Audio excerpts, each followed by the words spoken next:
जैसे ही ध्रुव जी को भगवान मिले, परंतु कई संत हिमालय से और कई संत जो तपस्या कर रहे थे, वे सब अपने तप छोड़ छोड़ करके घर जाने लगे। किसी ने पूछा कि भैया आप सब लोग अपनी तपस्या छोड़ छोड़ करके कहाँ जा रहे हो? बोले अपने घर जा रहे हैं। क्यों?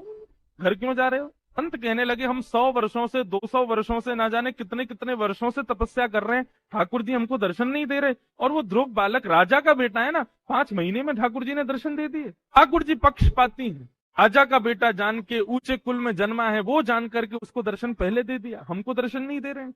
तो कई संत गंगा जी पार कर रहे थे, केवट बन के भगवान आ गए। भगवान ने उन संतों को नाव में बिठाया। संत सब कहने लगे, बोले भगवान तो पक्षपाती हैं, राजा के बच्चों को जल्दी दर्शन देते हैं, अच्छे कुल में जन्म लेने वाले भक्तों को जल्दी दर्शन देते हैं। हम संत 100 100 वर्षों से बैठे हुए हैं, हमको आज तक दर्शन नहीं दिया।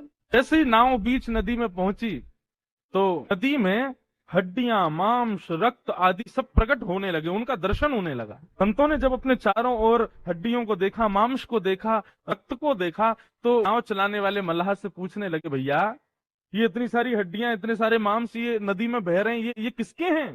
तब ठाकुर जी प्रकट हो गए और ठाकुर जी ने कहा, हे संतों, ये जो ध्रुव जिसको मैंने अभी भी दर्शन दिया ना, ये ना जाने कितने वर्षों से, इसने ना जाने कितने जन्म गवाए, तब भी इसको मेरा दर्शन नहीं हुआ। पहले एक संत बन के आया, फिर एक ऋषि बन के आया, फिर एक साधारण बालक बन के आया, फिर कोई बन के आया। इसने संपूर्ण संपूर्ण जीवन लगाए और इसको मेरा दर्शन नहीं हुआ। जब इसको मेरा दर्शन नहीं होता था तो इसके प्राण इसी नदी में गिर करके निकल जाते थे। मेरी प्राप्ति में केवल 5 महीने रह गए थे इसके।